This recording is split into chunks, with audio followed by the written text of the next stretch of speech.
السلام علیکم ورحمۃ اللہ وبرکاتہ۔ کیا حال ہے سب کا؟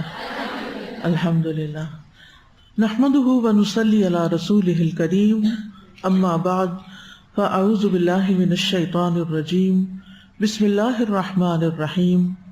اللہم لک الحمد کلہ ومنک الفضل کلہ والیک یرجع الامر کلہ وبیدک الامر کلہ فاہل انت ان تحمد واہل انت ان تعبد وانت الرب الرؤوف الرحیم۔ لک الحمد حمدا کثیرا طیبا مبارکا ملء السماوات وملء الارض وملء ما بینہما وملء ما فوقہما وملء ما شئت من شیء بعد۔ اے اللہ، تیرے ہی لیے تمام قسم کی حمد ہے، تمام فضل و کرم تیری ہی طرف سے ہے، تمام کے تمام معاملات تیری طرف ہی لوٹائے جاتے ہیں اور تمام قسم کے معاملات تیرے ہاتھ میں ہیں۔ تو لائق ہے کہ تیری حمد کی جائے، تو اس لائق ہے کہ تیری عبادت کی جائے، اور تو شفقت کرنے والا مہربان رب ہے۔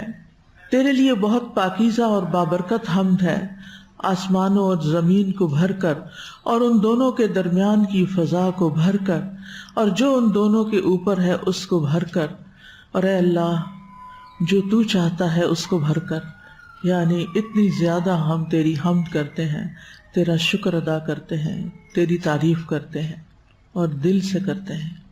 نحن نقص عليك أحسن القصص بما أوحينا إليك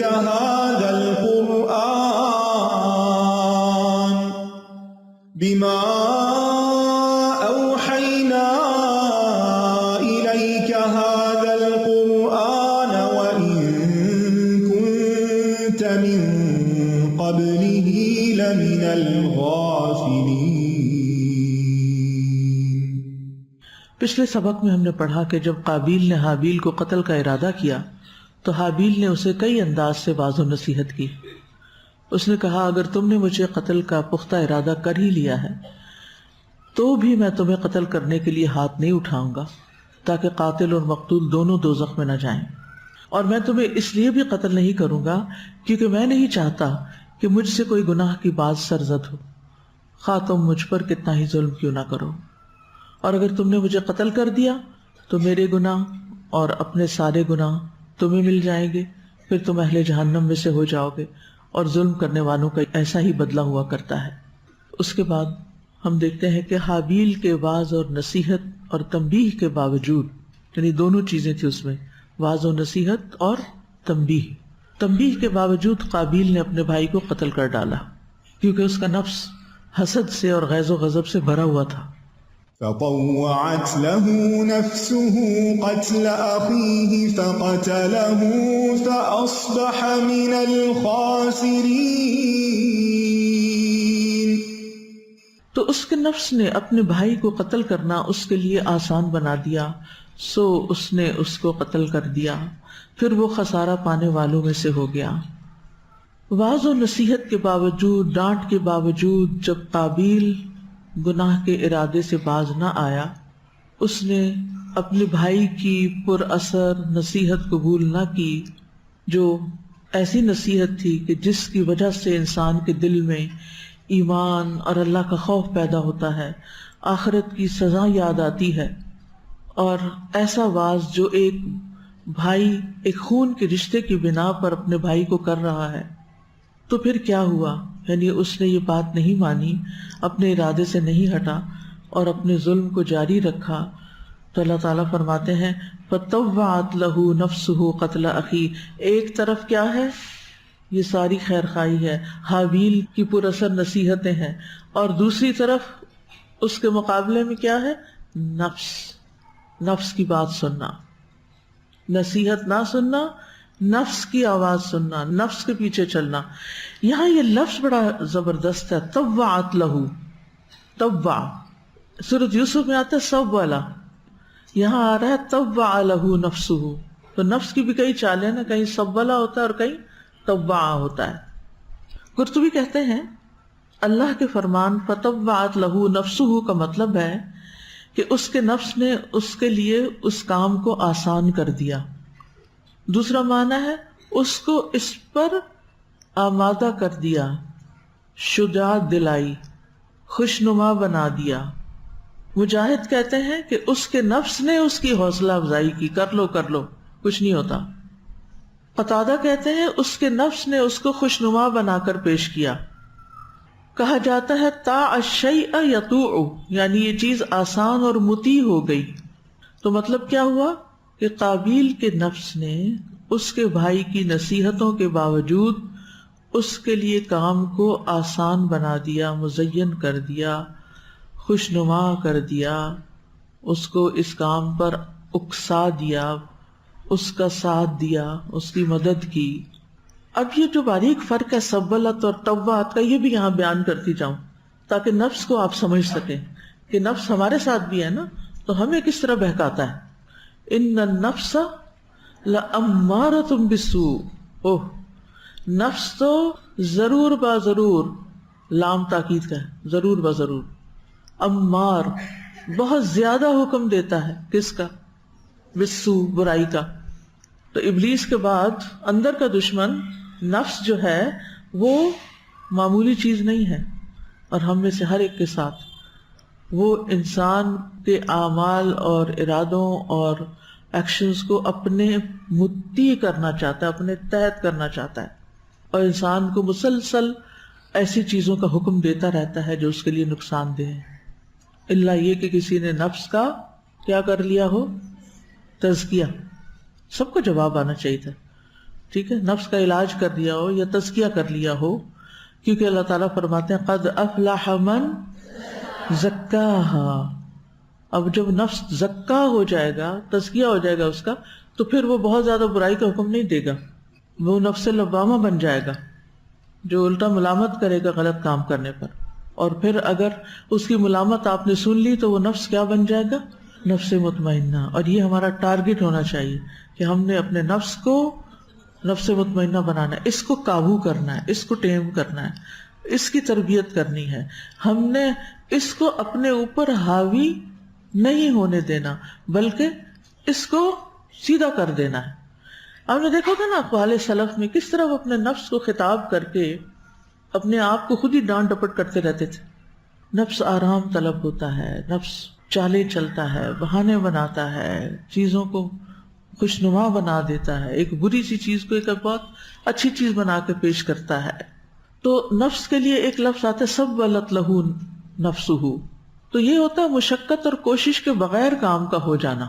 مشقت اور کوشش کے بغیر، یعنی اس نے مزین کر کے دکھایا کسی چیز کو اٹریکٹیو بنا کے دکھایا تو انسان اس طرح مائل ہو گیا، بات ختم. اور طوعت میں کوشش اور وقت درکار ہوتا ہے. طوعت نفس کو مطیع کرنے میں کوشش اور وقت لگتا ہے. تو قابیل ادھر نصیحتیں سن رہا تھا، اس سے پہلے کبھی دنیا میں کوئی قتل نہیں ہوا تھا، کوئی مرا نہیں تھا، تو ایک عجیب سا یعنی موقع تھا، تو ڈاما ڈول تھا، اور کرتے کرتے کرتے ایک دن اس نے پھر بھائی کو مار ہی ڈالا. نفس حاوی ہو گیا. انسان کے اندر ایک جنگ ہوتی ہے نا، کروں کہ نہ کروں، کروں کہ نہ کروں، کروں کہ نہ کروں. کوئی بھی غلط کام جب ہوتا ہے تو کچھ لوگ کیا کرتے ہیں، نفس کو کنٹرول کر لیتے ہیں. ضبط نفس، جیسے روزے میں آپ نے اپنے آپ کو کنٹرول کیا ہوا نا کھانے پینے سے، کیا خیال ہے؟ تبھی تو روزہ ہوتا ہے. اسی طرح بعد میں بھی ہم کنٹرول کر سکتے، کیا واقعی ہم کنٹرول کر لیتے؟ نہیں کر پاتے. کتنے لوگ ہیں جو ڈائٹ کرتے ہیں، پھر لوگوں کو بتاتے بھی رہتے ہیں اپنا گلٹ دور کرنے کے لیے، بس ہم وہ چیٹ کر لیا تھا، ہم نے فلاں ہو گیا تھا. کیا ضرورت ہے ان باتوں کی؟ آپ چیٹ بھی کرتے ہیں اور آپ اللہ اعلان ذکر بھی کرتے ہیں. یہ باتیں دوسروں کو سنانے کی تو نہیں، دوسرے سنیں گے تو وہ بھی چیٹ شروع کر دیں گے. تو سبلت لہ نفسہ، یہ سامری کے بارے میں آتا ہے کہ سامری کے لیے بچڑا بنانا ایک آسان کام تھا. اس نے آسانی سے لوگوں کا مال اکٹھا کیا اور ایک بچڑا بنا دیا. لیکن طوعت میں کوشش اور وقت درکار تھا اور شدت کا بھی معنی تھا. اس لیے یہاں قابیل کے معاملے میں طوعت کا لفظ آیا کہ اس کو اپنے نفس کو اس فعل پر آمادہ کرنے میں ایک وقت لگا. اس کی مثال آپ یوں دیکھیے آپ 2 بہنیں ہیں، ٹھیک ہے، ایک بہن الوداع میں پڑھتی ہے، روز قرآن سنتی ہے، اور ایک بہن یونیورسٹی میں پڑھتی ہے اور ایک ایسے ماحول میں رہتی ہے کہ جس میں کوئی اللہ رسول کا نام نہیں۔ اب ایک ہی کام ہوتا ہے، مثلا کسی کی شادی پہ جانا یا عید کے کپڑے بنانے، اب دونوں میں کیا فرق ہوگا؟ ایک آسانی سے وہ کام کر لے گا جس سے اللہ اور اس کے رسول نے منع کیا، ایسے کپڑے خریدنا، ایسی چیز، ایسی جیولری، ایسا حجاب، ایسے کام، کوئی فرق نہیں پڑا، آسانی سے بغیر کسی تکلف کے چلو کرو، کیونکہ ساری دنیا کر رہی ہے نا ان کے آس پاس۔ لیکن جو بچی قرآن پڑھ رہی ہے اور روز نصیحتیں سن رہی ہے، وہ اگر ویسا کام کرے گی جو اس نے کیا جس کو علم ہی نہیں، تو اس کو وقت لگے گا وہاں تک آنے میں۔ یہ چونکہ نصیحتیں سن رہا تھا قابیل، تو کیا ہوا، اس کو وقت لگا اپنے آپ کو آمادہ کرنے میں۔ اس کے لیے لفظ استعمال ہوا طوع، اس میں شدت کا معنی بھی ہے، یعنی قتل کرنے اور نہ کرنے پر طرح طرح کے خیالات آئے اس کو، مثلا یہ کہ قتل کر دو اس کو، تو اب ضمیر کہتا ہے نہیں نہیں قتل نہیں کرنا، پھر خیال آتا ہے میرے ساتھ یہ اتنی بڑا ظلم ہو گیا ہے، اس کی وجہ سے ہوا، پھر ضمیر کہتا ہے نو نو نو قتل نہیں کرنا، نفس امارہ کہتا ہے اقتل، لوامہ کہتا ہے لا تقتل، جنگ چلتی رہتی ہے اندر۔ آپ کے اندر کبھی کسی کام کے لیے کوئی جنگ چلی؟ اکثر ہی ایسے ہوتا ہے۔ اچھا نفل بیٹھ کے پڑھوں کہ کھڑے ہو کے پڑھوں، پڑھوں بھی کہ نہ پڑھوں؟ اب یہ سارا ہوتا تو نفس ہی ہے نا، پیچھے نفس نہیں مان رہا ہوتا کہ اب اتنی دیر ہو گئی ہے نماز پڑھتے پڑھتے، اور کچھ تو واقعی جیسے بچے ہوتے ہیں نا، سلام پھیرتے ہی ایسے دوڑتے ہیں مسجد سے جیسے جیل سے رہا ہوئے ہوں، کیونکہ ابھی انہوں نے اپنے نفس کا تزکیہ نہیں کیا نا، اس کو یعنی رام نہیں کیا۔ تو بعض صورتوں میں نفس کنٹرول ہو جاتا ہے اور بعض صورتوں میں نفس غالب آ جاتا ہے۔ یہاں قابیل کے ساتھ کیا ہوا، نفس غالب آ گیا۔ تو یہ لفظ بہت گہرا ہے اور بہت بلیغ اور مؤثر ہے، اور تفعیل کا صیغہ بھی ہے۔ تفعیل کے صیغے میں اس بات کی طرف اشارہ ہے کہ وہاں کئی ایک چیزیں تھیں جو اس کو قتل پہ بھڑکانے والی تھی اور اس کے نفس کو ورغلانے والی تھی، کچھ شر کے اسباب تھے جو اس کو اس طرف قدم اٹھانے کی دعوت دے رہے تھے، اور کچھ خیر کی آواز بھی تھی جو رکاوٹ تھی۔ بالآخر خیر اور شر کے درمیان جو جنگ چل رہی تھی اس میں کیا غالب آ گیا؟ شر غالب آ گیا۔ اب یہاں ذاتی جائزہ آپ نے کیسے لینا ہے؟ کیا سوال ہو سکتا ہے؟ مثلا آپ صدقہ کرنے لگتے ہیں نا، اس وقت بھی یہ جنگ چل پڑتی، آپ نے کوئی بھی نیکی کا کام کرنا ہے، کسی کے ساتھ کوئی بھلائی کرنی ہے، کسی کی کوئی خدمت کرنی ہے، ایون گھر کا ہی کوئی کام کرنا ہوتا ہے، ایک کشمکش ہو رہی ہوتی، پھر اپنا جائزہ لیتے رہنا ہے کہ کیا چیز غالب آئی، نفس امارہ غالب آیا یا لوامہ غالب آیا، اور دونوں کے کانسیکوینسز کیا ہوتے ہیں۔ اگر نفس امارہ غالب آ گیا تو پھر کیا ہوا؟ فَأَصْبَحَ مِنَ الْخَاسِرِينَ، وہ نقصان اٹھانے والوں میں سے ہو گیا۔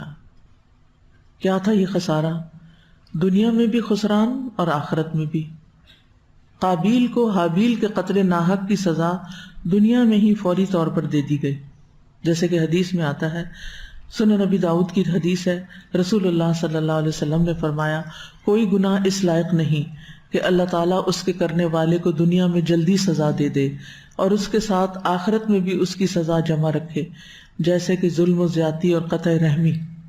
ظلم اور قطع رحمی کی سزا انسان کو دنیا میں بھی ملتی ہے۔ قابیل کے حق میں یہ دونوں گناہ جمع ہو گئے، اس سے ظلم بھی ہوا اور اس نے قطع رحمی بھی کی، اور اس کے علاوہ اس کے لیے آخرت میں سزا جو ہے وہ الگ ہے۔ اب دیکھیے کہ ایک بھائی جب بھائی کو مار دیتا ہے تو وہ ایک معمولی بات نہیں ہوتی، رحم کے رشتوں کو کاٹنا، یعنی قتل ویسے ہی برا ہے، آپ اخبار میں پڑھتے ہیں، لیکن جب کوئی ایسی خبر پڑھتے ہیں کہ بھائی نے بھائی کو مار ڈالا یا ماں نے بچے کو مار ڈالا تو بہت تکلیف ہوتی ہے، کیونکہ اس میں قطع رحمی ہے۔ بھائی بھائی کا سہارا ہوتا ہے، بھائی بھائی کا بازو ہوتا ہے، مددگار ہوتا ہے، دونوں کے درمیان ایک مضبوط رشتہ ہوتا ہے۔ اگر انسان بھائی کو ہی کاٹ دے تو گویا اس نے اپنی مدد اور اپنے تعاون کے راستے کاٹ دیے۔ پھر اسی طرح آپ دیکھیں کہ جب انسان کوئی جرم کر لیتا ہے نا، تو جرم کرنے کے بعد ہو نہیں سکتا کہ انسان کے اندر ہم و غم کا طوفان نہ اٹھ جائے۔ گناہ اور ظلم و زیادتی دل کے اندر توحش پیدا کرتے ہیں۔ توحش کیا ہوتا ہے؟ وحشت۔ وحشت کیا ہوتی؟ خوف ہی کی ایک قسم ہوتی، ایک ڈر سا لگنے لگتا ہے، وحشت، کہیں چین نہیں آتا، کہیں قرار نہیں آتا. گناہ کی لذت بہت وقتی ہوتی ہے، تھوڑی دیر کی ہوتی ہے، بس ذرا سی دیر کی، چاہے کسی بھی قسم کا حرام کام ہو. لیکن اس کے بعد کیا ہوتا ہے؟ دنوں تک، صرف دن کو نہیں، رات کو بھی نائٹ میئرز آتے ہیں، برے برے خواب آتے ہیں. انسان خواب میں بھی ڈرتا ہے. کچھ لوگ تو خواب میں بولنا بھی شروع کر دیتے ہیں، یعنی وہ یوں لگتا ہے کہ جیسے ابھی بھی وہ مار رہے ہوں کسی کو اور پھر وہ چیخنے لگتے ہیں. انسان ہدایت سے محروم ہو جاتا ہے، دل سخت ہو جاتا ہے، اور آخرت میں خسارہ غضب، لعنت اور عذاب کی شکل میں ہوگا. تو اس آیت سے یہ بات پتہ چلتی ہے کہ برائیوں کا حکم دینے والا نفس بہت خطرناک ہے اور اس کی چالوں سے بچ کے رہنا چاہیے، اور نفس امارہ کی بات نہیں ماننی چاہیے جو کثرت سے برائیوں کا حکم دیتا ہے، اور وہ عام طور پر نافرمانی کے کاموں کو خوشنما اور آسان بنا دیتا ہے. تو انسان کو اپنے نفس کے حوالے سے محتاط اور بیدار ہونا چاہیے. آپ دیکھیں کہ آدم علیہ السلام کو کس نے ورغلایا تھا؟ ابلیس نے. وہاں نفس نہیں تھا، ان کا اپنا ارادہ نہیں تھا کہ وہ اس درخت کا پھل کھائیں گے، لیکن ابلیس پیچھے آیا. اور یہاں عام انسانوں کو کیا ہوتا ہے؟ وہ تو پیغمبر بھی تھے نا، پیغمبروں کے اوپر نفس حاوی نہیں ہوتا، لیکن عام انسان جو ہوتے ہیں وہ ٹھوکر کھا جاتے ہیں، پھسل جاتے ہیں. تو اس لیے انسان کو ہوش مند رہنا چاہیے. اور ہوش مندی کے لیے کیا کرنا ہوتا ہے؟ ہوش مندی کس چیز کا نام ہے؟ تقویٰ.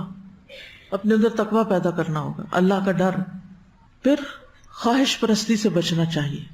ہر وقت وہ کام نہیں کرنے چاہیے جن کا بس دل چاہ رہا ہے. کیوں کر رہے ہو؟ دل چاہ رہا ہے، بس میرا دل کہتا ہے کہ میں یہ کروں. تو دل کو اپنا معبود نہیں بنائیں. افرأیت من اتخذ الہہ ہواہ وأضلہ اللہ علی علم وختم علی سمعہ وقلبہ وجعل علی بصرہ غشاوہ. بھلا آپ نے اس شخص کے حال پر بھی غور کیا جس نے اپنی خواہش نفس کو اپنا الہ بنا رکھا ہے، اور اللہ نے علم کے باوجود اسے گمراہ کر دیا. استغفر اللہ. یعنی بعض اوقات علم والے بھی نفس کی خواہش کے تابع ہو جاتے ہیں اور غلط کام کر جاتے ہیں، اور اس کے کان اور دل پر مہر لگا دی اور اس کی آنکھ پر پردہ ڈال دیا. اب اللہ کے بعد کون ہے جو اسے ہدایت دے؟ کیا تم غور نہیں کرتے؟ سورۃ الاعراف میں آتا ہے نا ایک شخص کا قصہ، بلعم بن باعور کا.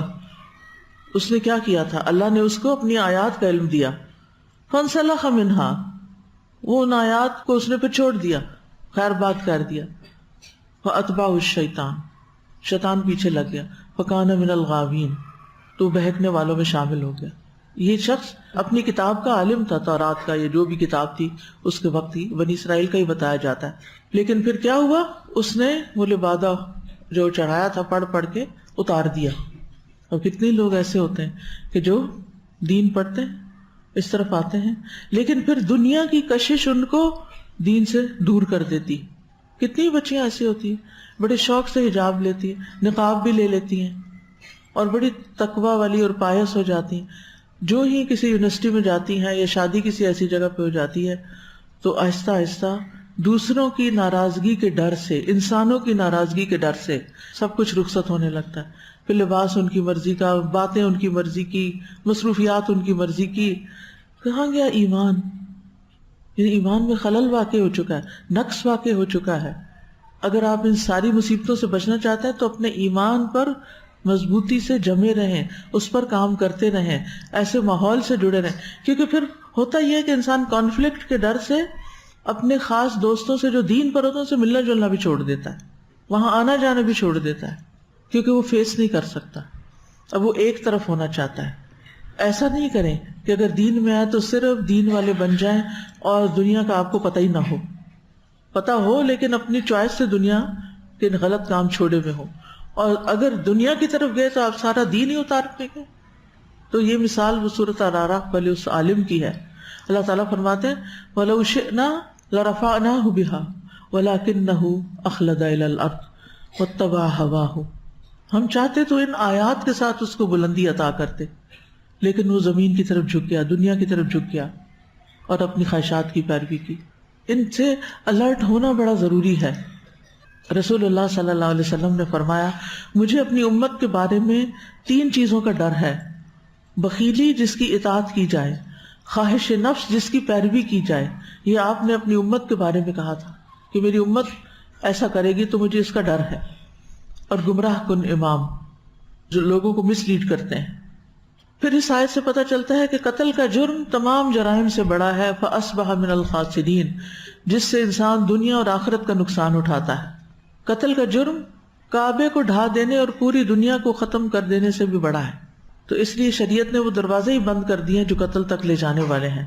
نبی صلی اللہ علیہ وسلم نے فرمایا تم میں سے کوئی بھی اپنے مسلمان بھائی کی طرف ہتھیار سے اشارہ نہ کرے، یعنی تلوار سے، چھری سے، کینچی سے، سوئی سے، کسی بھی ایسی چیز سے کہ جس سے بس وہ مذاق کر رہا. بعض لوگ تو پسٹل لے کے ہاتھ میں لوڈ کر کے مذاق کر رہے ہوتے ہیں اور کئی دفعہ دوسرے کو لگنے کے بجائے خود اپنے کو ہی لگ جاتی. ایسے کتنے ہی واقعات سنے ہوں گے آپ نے کہ اپنی ہی چلائی ہوئی گولی سے مر گیا انسان. تو اس چیز سے منع کیا گیا ہے کہ مسلمان بھائی کی طرف ہتھیار سے اشارہ بھی نہیں کرنا، کیونکہ وہ اس کے انجام کو نہیں جانتا. ممکن ہے کہ شیطان اس کے ہاتھ سے وار کرا دے، پھر وہ دوزخ کے گڑھے میں جا گرے. اب اس میں کتنی نیت تھی، کتنا ارادہ تھا، یہ قتل خطا تھا، اللہ ہی بہتر جانتا ہے.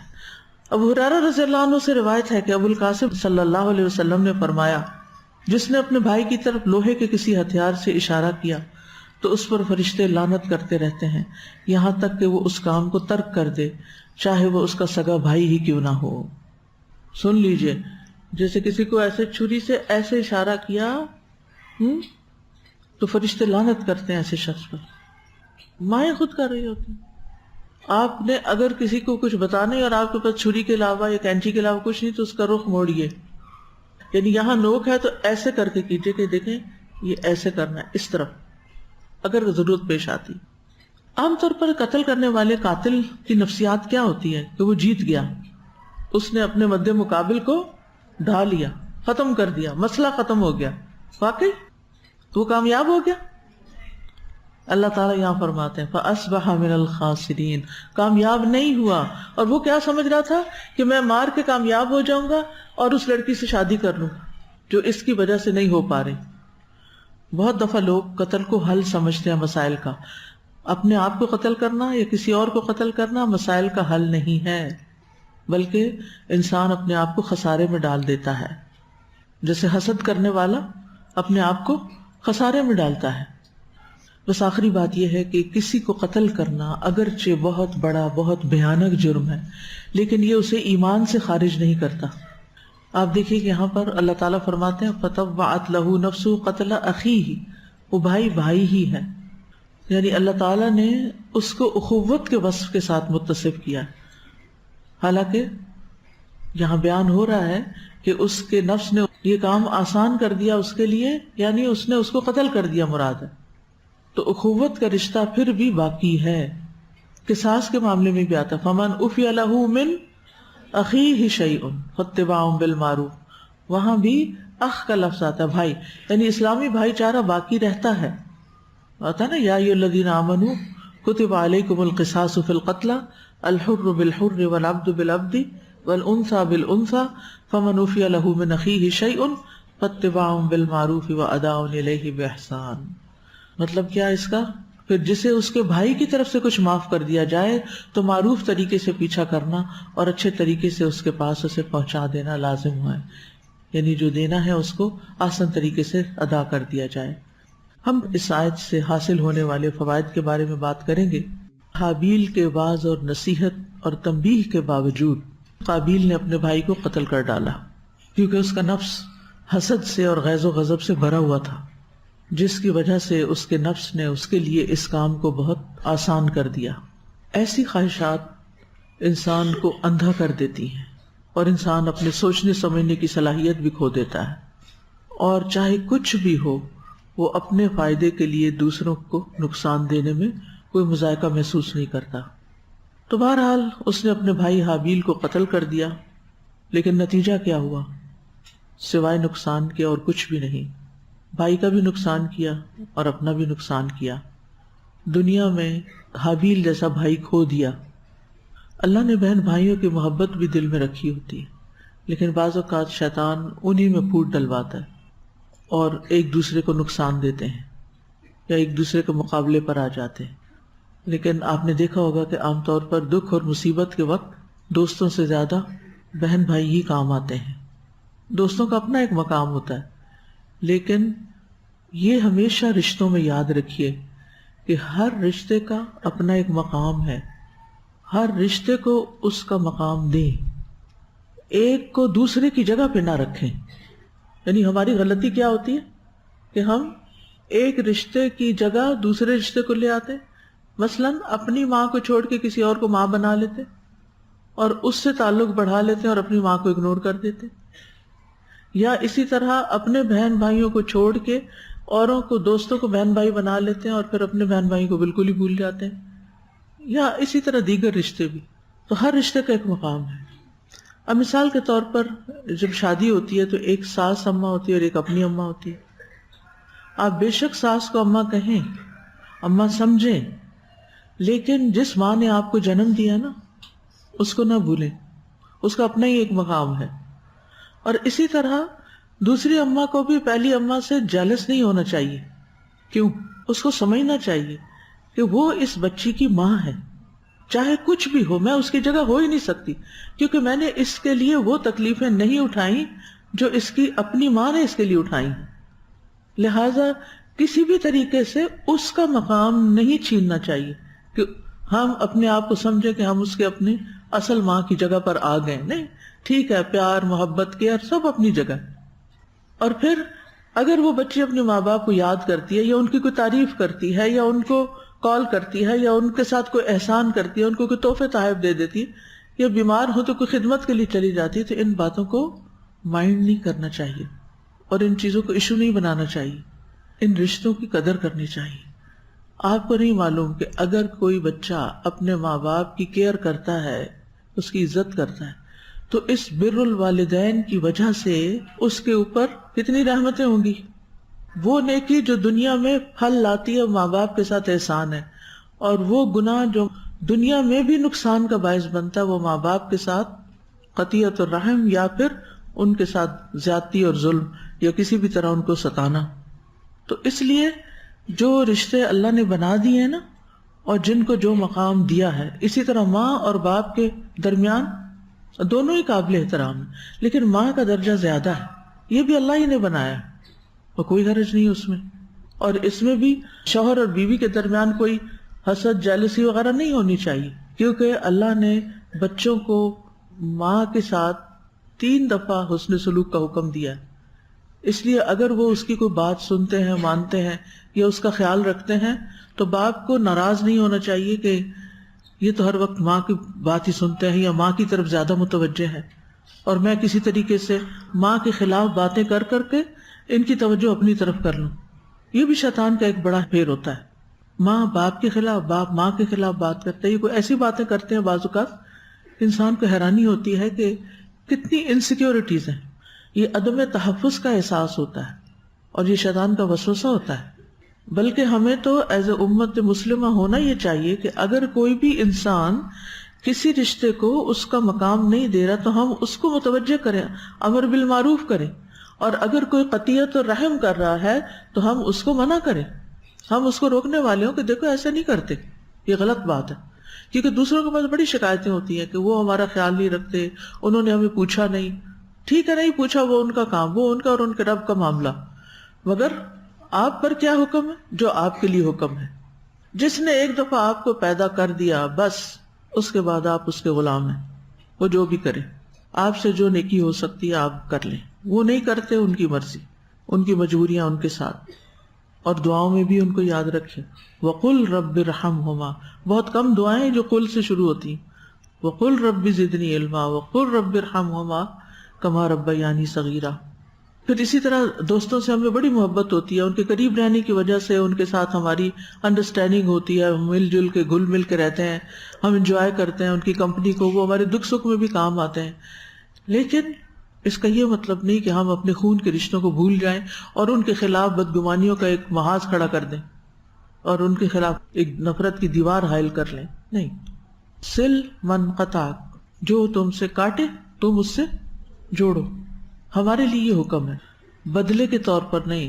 لیس الواصل بالمکافأۃ، واصل وہ نہیں ہوتا جو بدلے کے طور پر صلہ رحمی کرتا ہے. تو بہرحال بہن بھائیوں میں یہاں تک بھی معاملات پہنچ جاتے ہیں کہ ایک بھائی دوسرے بھائی کو قتل تک کر دیتا ہے. جیسا کہ یہاں پر ہوا، بلکہ دنیا میں سب سے پہلا قتل ہی بھائی کا بھائی کے ہاتھوں ہوا۔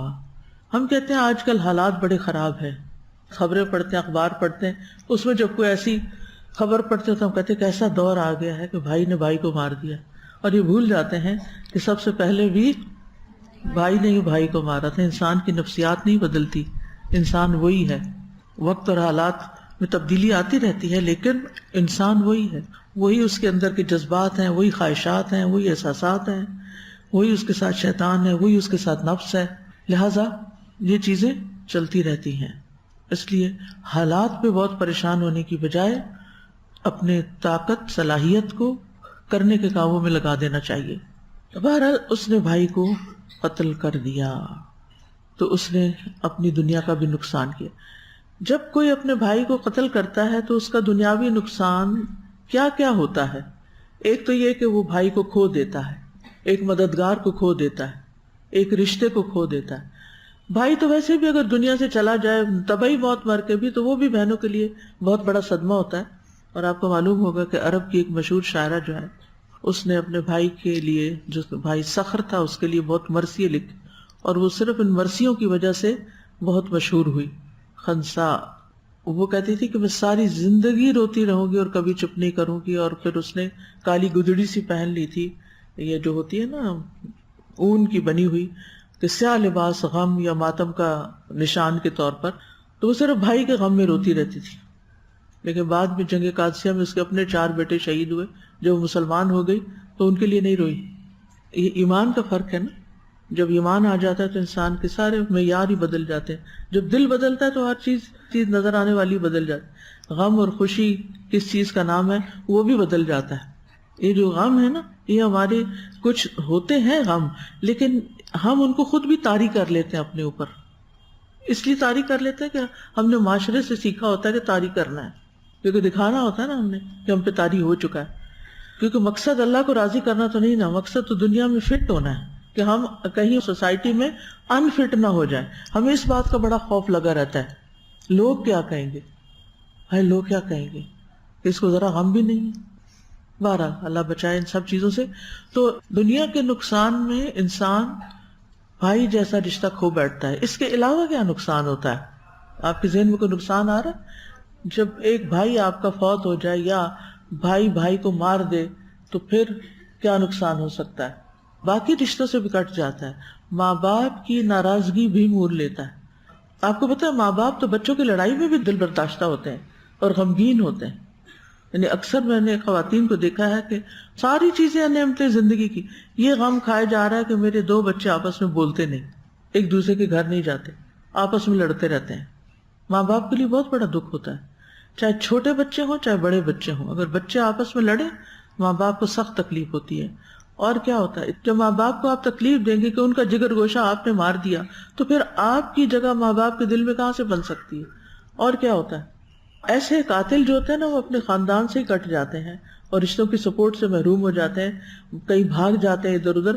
کچھ روایات میں نے پڑھا تھا اس قصے میں کہ وہ یمن کی طرف بھاگ گیا جو تھا قابیل، اور پھر اس کے بچے بڑے ناخلف پیدا ہوئے، اور پھر اسی کے ایک بچے نے اس کو پتھر مار کے مار دیا۔ اللہ عالم ان کہانیوں میں کتنی صداقت ہے، لیکن ہوتا پھر یہی ہے، وراثت سے انسان محروم ہو جاتا ہے۔ اس کے علاوہ انسان اپنی نیک نامی کھو دیتا ہے، یعنی انسان کسی پل چین نہیں پھر لے سکتا۔ یاد رکھیے قتل کر کے انسان جس وجہ سے کسی کو قتل کرتا ہے نا، وہ چیز بھی اس کو نہیں ملتی۔ مثلا اگر مان لیا جائے کہ قابیل نے لڑکی کی وجہ سے قتل کیا تھا، اگر یہ مان لیا جائے تو کیا وہ لڑکی پھر اس کو مل گئی؟ یعنی بعض اوقات لوگ مال کے لیے، وراثت کے لیے، وراثت کی تقسیم میں یا اور اسی طرح کی چیزوں میں قتل کر دیتے ہیں، جس چیز کے لیے قتل کیا تھا وہ بھی نہیں ملتی انسان کو، اور پھر دل کے اوپر جو ندامت اور پریشانی اور غم اور دکھ اور نائٹ میئرز، نہ دن کو چین نہ رات کو آرام، تو یہ ساری چیزیں انسان کے ساتھ لگ جاتی۔ ایک غلط فیصلہ، اور آخرت کا نقصان کیا، وہ تو انڈرسٹوڈ ہے کہ قتل کا بدلہ بھی پائے گا، اور بعد میں آنے والے سارے قاتلوں کا گناہ بھی اس کے حصے میں جائے گا، جیسے آگے آیت سے واضح ہوگا۔ ام ورقہ جو تھی وہ قاریہ قرآن تھی، حافظہ قرآن تھی، صحابیہ تھیں، تو وہ اپنے محلے والوں کو نماز جماعت سے پڑھاتی تھی. اس میں obviously عورتیں اور بچے ہی ہوتے ہوں گے، لیکن ان کے لیے ایک مؤذن نبی صلی اللہ علیہ وسلم نے مقرر کر دیا تھا. اذان نہیں دیتی تھی لیکن نماز پڑھاتی تھی.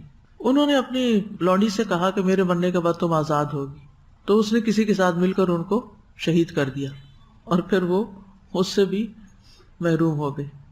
تو بہرحال ایک نہیں بے شمار نقصانات ہیں. اس وقت تو ٹائم نہیں کہ ہم بہت مزید برین سٹارمنگ کریں، لیکن انسان غور و فکر کر سکتا ہے. لیکن بات یہ ہے کہ اتنا بھیانک جرم، اتنا بڑا گناہ، اتنا بڑا ظلم، فطوعت لہ نفسہ، اس کے نفس نے اس کے لیے آسان کیا. تو اس سے کیا پتہ چلتا ہے کہ بعض اوقات مشکل کام اور تھنگس انسان کے لیے آسان ہو جاتی ہیں جب اس کا نفس اس پہ حاوی ہو جاتا ہے، جب وہ اپنی خواہشات سے مغلوب ہو جاتا ہے. ہمیں بھی سوچنا چاہیے، اپنا جائزہ لینا چاہیے کہ کوئی بھی مشکل کام میرے لیے کب آسان ہوتا ہے. اس میں دونوں صورتیں ہو سکتی، نیکی کا کام بھی مشکل لگتا ہے بعض اوقات، اور بعض اوقات گناہ کا کام مشکل لگتا ہے. تو کوئی مشکل کام میرے لیے کب آسان ہوتا ہے؟ امید ہے آپ اپنی ڈائریز پر لکھ رہے ہوں گے، اور اگر ان سوالوں کے جواب آپ سوچ کے لکھ لیں تو اس سے آپ کو ڈیسیژن میکنگ میں بڑی آسانی ہوگی. کیونکہ آپ اپنے آپ کو دیکھ رہے ہوں گے نا کہ اچھا یہ وجہ ہوتی ہے جب میں کسی گناہ کو آرام سے کر جاتی ہوں جبکہ مجھے پتا ہوتا ہے. تو پھر آپ اس کا علاج بھی سوچیں گے بیٹھ کے کہ یہ میرے نفس کی وجہ سے ہوتا ہے یا کسی خاص چیز کی وجہ سے، جو بھی آپ کا انالیسز ہو. تو پھر آپ اپنے آپ کو روک لگا سکتے ہیں کہ مجھے گناہ کے کام کو نہیں کرنا. کیوں نہیں کرنا؟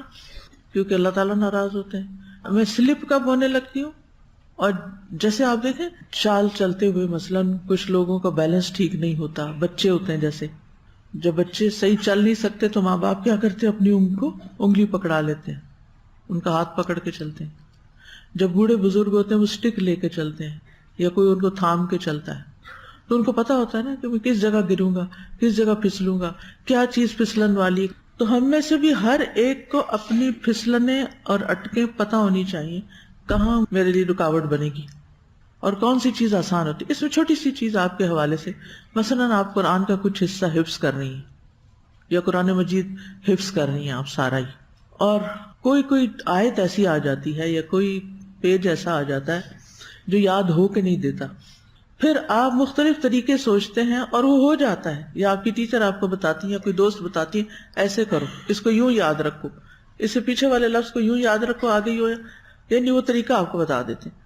ایسی چیزیں بھی آپ لکھ لیا کریں کہ اگر مجھے قرآن مجید یاد کرنے میں مشکل پیش آ رہی ہو تو مجھے 1 2 3 4 5 یہ کام کرنے ہیں.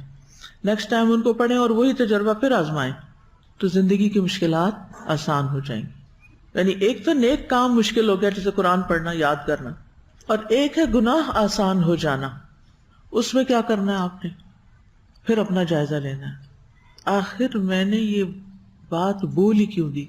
کیونکہ ہوتا یہ ہے کہ جب ہم یہ غلط کام کر لیتے ہیں نا، یہ کوئی گناہ کا کام کر لیتے ہیں، تو پھر ہمیں ندامت شروع ہو جاتی، بے چینی شروع ہو جاتی ہے، اور ہم کہتے ہیں اب نہیں کروں گی. اچھا کچھ چیزیں مباح ہوتی ہیں اور ان کی کثرت ہمیں پریشان کر دیتی، مثلاً میٹھا کھانا سب کے ہو سکتا نہیں ہو، وہ اپنے لیے کچھ اور سوچ لیں. اب آپ کافی پی رہے ہیں خوب ساری چینی ڈال کے، مزہ تو بہت آ رہا ہے، لیکن اس کے بعد کیا ہوگا؟ طبیعت بوجھل ہوگی، جسم میں ایک دم شوگر کا رش آئے گا، اور پھر اس کے بعد وہ آپ جب ڈھیلے پڑیں گے تو آپ سے کوئی کام نہیں ہوگا. اور بہرحال اس کے کانسیکوینسز لانگ ٹرم تو جو ہیں سو ہیں، لیکن شارٹ ٹرم بھی آتے ہیں.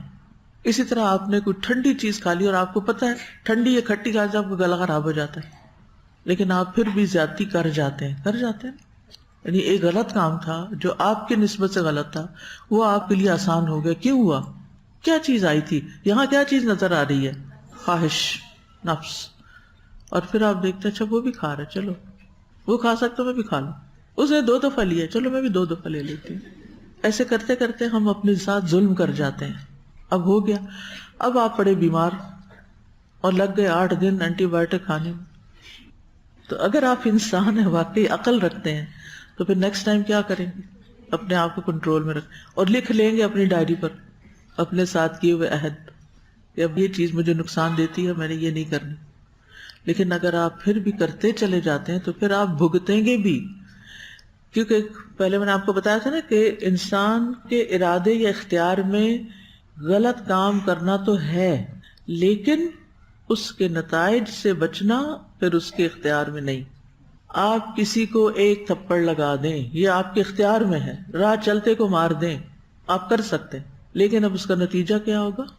ہو سکتا ہے آپ کو 2 یا 2-3 طرف سے بھی پڑ جائیں، کئی لوگ اس کی حمایت میں اڑ جائیں. تو اس طرح اپنے آپ کو دیکھیں، اپنے ساتھ ایکسرسائز کریں، یہ کوشچن لکھ لیں کہ کوئی مشکل کام میرے لیے آسان کب ہوتا ہے؟ مثبت کام، منفی کام، اچھا کام، برا کام، نیک کام، گناہ کا کام.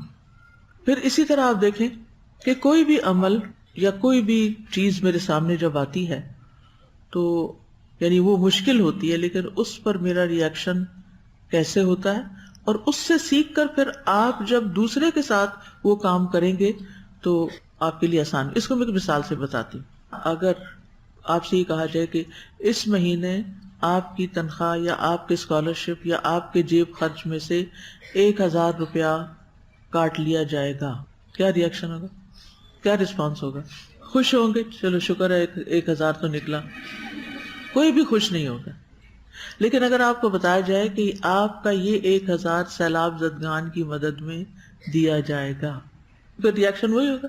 1000 تو کٹا، 1000 تو تب بھی کٹ گیا تھا، اب بھی 1000 اپنی جگہ ہی ہے، لیکن آپ کا رسپانس مختلف ہوگا. اگر آپ سے کہا جائے کہ جو کٹوانا چاہے کٹوا لے اور جو نہیں کٹوانا چاہتا نہ کٹوائے، پھر ری ایکشن کیا ہوگا؟ فرق ہوگا. پھر آپ کہیں گے نہیں، آپ 1 نہیں 2 کاٹ لیں.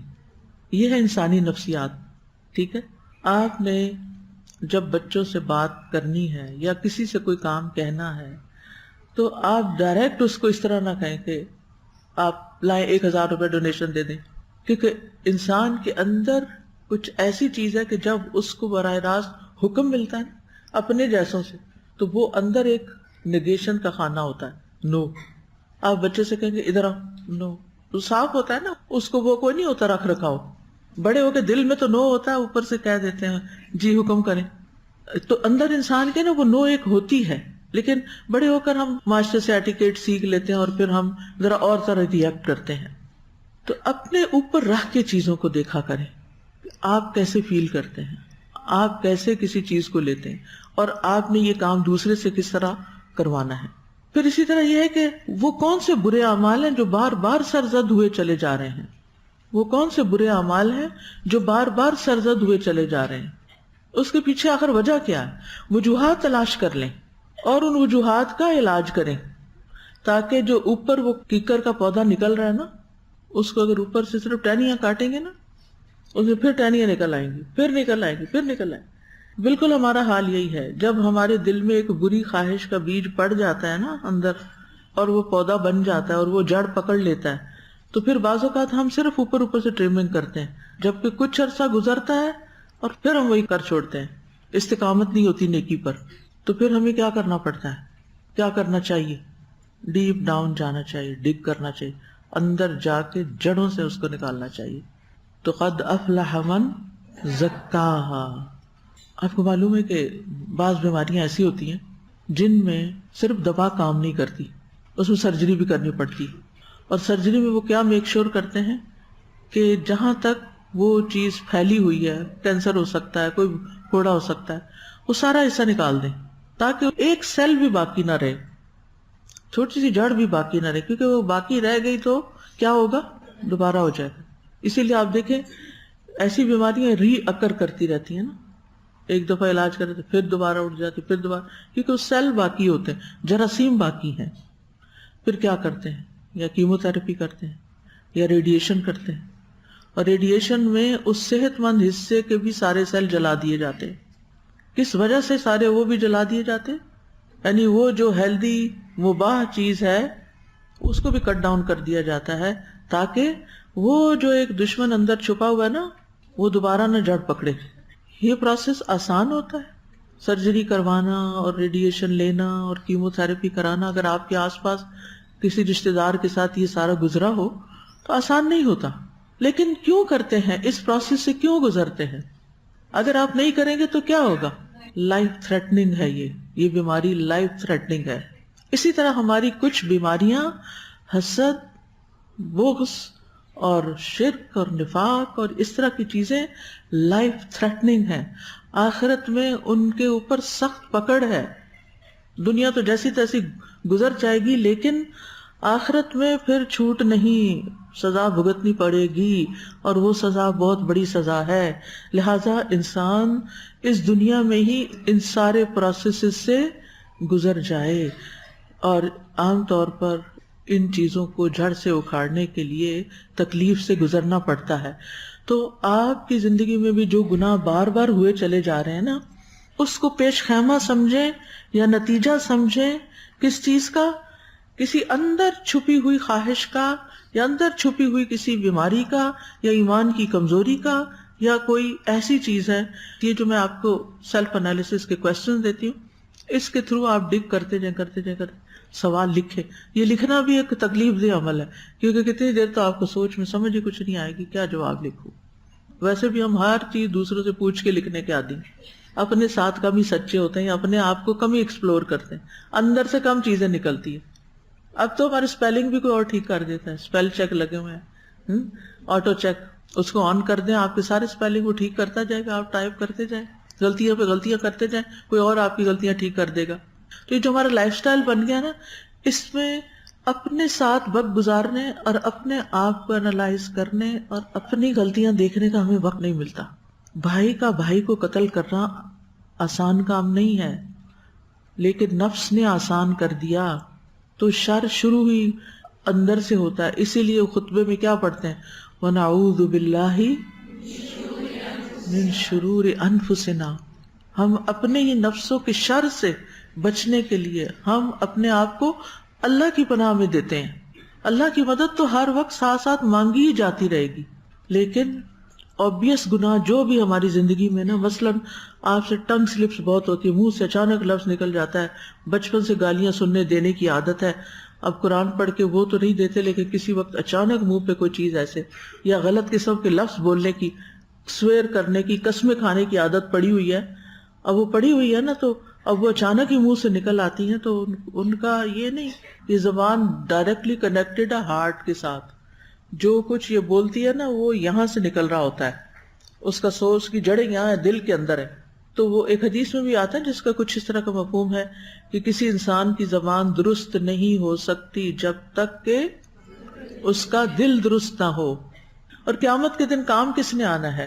یوم لا ینفع مال ولا بنون الا من اتى اللہ بقلب سلیم. یہ قلب سلیم، سلامت، چھوٹے سے چھوٹے کینسر سیل سے بھی پاک، ہر جرم سے، ہر شک و شبے سے، ہر خواہش سے، بری خواہشات سے پاک کر کے ساتھ لے جائیں گے تو پھر ہی کام چلے گا، تبھی فائدہ ہوگا آخرت میں. ورنہ جن چیزوں کے پیچھے ہم بھاگ رہے ہیں، بیٹے اور مال، وہ وہاں کچھ کام نہیں آئیں گے. یوم لا ینفع مال ولا بنون الا من اتى اللہ بقلب سلیم. تو ہمیں اس پر وقت لگانے کی ضرورت ہے، اور قرآن اس کی نشاندہی کرتا ہے. اما من خاف مقام ربہ ونہى النفس عن الهوى فإن الجنة هي المأوى. اب ہوا تو پن پوائنٹ ہو گئی. سوال یہ ہے کہ یہ خواہش نفس جو ہے یہ کس وقت ٹریگر کر جاتی ہے، یہ ڈھونڈنا ہے آپ نے. یعنی آپ اچھے والے انسان تھے، وہ اچانک ہی کوئی ایسی چیز آ گئی اور اس کی وجہ سے آپ غلط کام کرنے لگے، کیوں ٹریگر ہوئی؟ آپ کو پتا ہے بعض کیسز لوگ اپنے واقعات زندگی کے کانفیڈنس میں مجھے بتاتے ہیں. اب آپ کو تو نہیں پتا وہ کس کا واقعہ ہے، کوئی ہوگا ABC، لیکن میں آپ لوگوں کے ساتھ کیوں شیئر کرتی ہوں یا آپ لوگوں کو یہ نصیحت کیوں کرتی ہوں کہ انسان اپنے آپ کو مشکل میں نہ ڈالے. پچھلے دن ایک خاتون نے کہا کہ ان کی دوست کا مسئلہ ہے، اللہ جانے دوست کا تھا یا ان کا اپنا تھا، کسی نے بتایا مجھے کہ شادی سے پہلے ان کی کسی لڑکے سے سلام دعا تھی یا دوستی تھی یا کوئی تعلق تھا جس بھی درجے کا، وہاں شادی نہ ہو سکی. پھر شادی ہوئی، کینیڈا آ گئی، پھر بچے ہوئے، خوشحال زندگی، سب کچھ. اب یہ جو ایک فتنہ چل پڑا ہے کہ فیس بک کے ذریعے فرینڈس کو ڈھونڈ لیا جاتا ہے. آپ نہیں کسی کو ڈھونڈتے، لوگ آپ کو ڈھونڈ لیتے ہیں. پھر کیا کرتے ہیں اس کے بعد؟ ٹیکسٹ کرتے ہیں آپ کو. اب یہ جو ٹیکسٹ ہے اس نے آپ کو کیا کیا؟ وہ جو ایک سیل اندر کہیں چھپا مرا پڑا تھا نا، وہ جاگ گیا. آپ کو وہ ساری دوستی یاد آ گئی پیچھے کی. اب آپ کر رہے ہیں کام کاج، آپ سوچ رہے ہیں جواب دوں کہ نہ دوں، ہے برا لگتا ہے، کیا سوچے گا، میں ایسی بے وفا نکلی کہ شادی بھی کر لی اور کبھی مڑ کے یاد ہے. یہ ہے طوعت لہ نفسہ، طوعت لہ نفسہ. دائیں بائیں ہوتے ہوتے ہوتے ہوتے آپ نے ایک جواب دے دیا، انہوں نے بھی جواب دے دیا. اب کیا ہے؟ باقاعدہ سلسلہ چل پڑا. اب وہ اتنے گلٹ میں ہے، اتنی پریشانی میں ہے کہ اگر ہسبینڈ کو پتہ چل گیا، اگر بچوں کو پتہ چل گیا تو میرا کیا ٹھکانہ ہوگا، میں کہاں کھڑی ہوں گی. اور سب سے بڑی بات یہ کہ اگر تھوڑا بہت دین کا بھی علم آ جائے تو پھر کیا ہوتا ہے؟ پھر آخرت کی بھی فکر لگ جاتی. بھئی اس وقت کہاں تھے آخرت کی فکر کرتے ہوئے جب آپ نے اس ٹیکسٹ کا جواب دیا. آپ سب کو میں یہ ایڈوائز کروں گی کہ اگر آپ فیس بک پہ ہیں بھی تو اس کا جو میسنجر ہے اس کو تو بڑا پکا لاک لگائیں کہ کوئی آپ کو کہیں سے بھی اس پہ ٹیکسٹ نہ کرے. بعض اوقات کوئی آپ اچھی سی پوسٹ لکھتی ہیں تو میسنجر پہ پرائیویٹ میسج آنے لگتے ہیں، آپ بہت اچھی ہیں، آپ فلاں ہیں، ڈمکاں ہیں. ہمیں نہیں پڑھنی ایسی باتیں، نہ ہم اچھے ہیں آپ کے لیے اور نہ ہی ہم پڑھنا چاہتے ہیں، کیونکہ یہ اب نقطۂ آغاز ہے، نقطۂ آغاز ہے. تو یہ جو خطرات ہیں نا، وہ بعض اوقات ہم کھڑکیاں دروازے بند بھی کر دیتے ہیں پھر بھی گرد اندر آ جاتی ہے. کیوں آتی؟ سوراخ رہ جاتے ہیں نا چھوٹے چھوٹے. یہ چھوٹے سوراخ جو ہے نا، ان سے خواہشات کی ہوائیں اندر آ جاتی ہیں اور دل کو اوور پاور کر لیتی ہیں، اور انسان ایک اچھا بھلا صراط مستقیم پہ چلتے چلتے کہیں اور چل پڑتا ہے. اس لیے بہت ضروری ہے کہ چوکنے رہیں، تقویٰ کے ساتھ رہیں، چوکنے، نفس کی چالوں کو پہچانیں اور ان سے بچیں، کیونکہ یہ لائف تھریٹننگ ہے. دنیا میں بھی بے عزتی کا باعث ہو جاتا ہے اور پھر ویسے بھی لائف تھریٹننگ ہے، لائف تھریٹنگ. ثم لا يموت فيها ولا يحيا. آخرت کی سزا بھگتنا آسان نہیں. جب کوئی چیز آپ کی سوچ پر حاوی ہونے لگے تو آپ کیا کرتے ہیں؟ سوچوں پہ چیزیں حاوی ہو جاتی ہیں نا کبھی کبھی، پھر کیا کرتے ہیں؟ یہ بھی ایک رستہ ہے، میں اس لیے اس کا ذکر کر رہی ہوں. یہ بھی ایک رکھنا ہے، وہ سوراخ ہے نا جو ان میں سے ایک یہ ہے. بعض اوقات کسی نے آپ کو ٹیکسٹ بھی نہیں کیا، کچھ نہیں ہوا، بس کوئی چیز آپ نے دیکھی تو ایک دم آپ یادوں کی دنیا میں چلے گئے اور پھر رونے لگ گئے، اور پھر باقی دن آپ کا وہی یاد بار بار آ رہی ہے آ رہی ہے آ رہی ہے آ رہی ہے. اب اگر اس سچویشن میں آپ آ گئے پھر کیا کریں؟ آپ اپنے آپ سے چھٹکارا نہیں پا رہے. نہ آپ کی نماز میں کوئی مزہ آیا، نہ آپ کے کوئی کلاس میں بیٹھنے کا مزہ آیا، نہ آپ اسی سوچ میں غلطاں ہیں، پریشان ہیں، ڈوبے ہوئے ہیں. کیا کرنا چاہیے؟ کیسے چھٹکارا پائیں؟ اصل میں پتہ کیا ہے، یہ جن ٹاپکس میں بات کر رہی ہوں نا، یہ ہم سب کے ساتھ کسی نہ کسی درجے میں یہ چیزیں لگی ہوئی ہیں نا جو ہمیں نقصان دیتی ہیں، تکلیف دیتی ہیں. تو میں چاہتی ہوں کہ آپ ان سے باہر نکل کے پروڈکٹیو انسان بنیں. اس وقت جو میرا سوال ہے نا وہ یہ کہ جب سوچیں حاوی ہونے لگے تو کیا کریں؟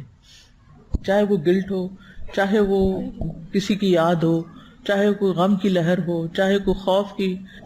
اس خاص معاملے پہ بہت زیادہ دعا کرنی شروع کر دی جائے. اٹھتے بیٹھتے چلتے پھرتے جیسے ہی وہ بات آپ کے دماغ میں آئے فوراً دعا شروع کر لیں. جب ایسی سوچیں آتی ہیں تو ان سوچوں کا حل میں یہ کرتی ہوں کہ جب تک اس بندے سے کمیونیکیٹ نہ کر لیں تو وہ سوچیں پھر آپ کے اندر بھی ایک فساد پیدا کر دیتے ہیں اور مزید خرابی ہوتی ہے. تو جب بھی بات چیت ہو جاتی ہے تو وہ معاملہ کلیئر. اگر کسی سے انبن ہو گئی فوراً دوبارہ سلام کر لیں، کوئی کام کہہ دیں، کوئی بات کر لیں.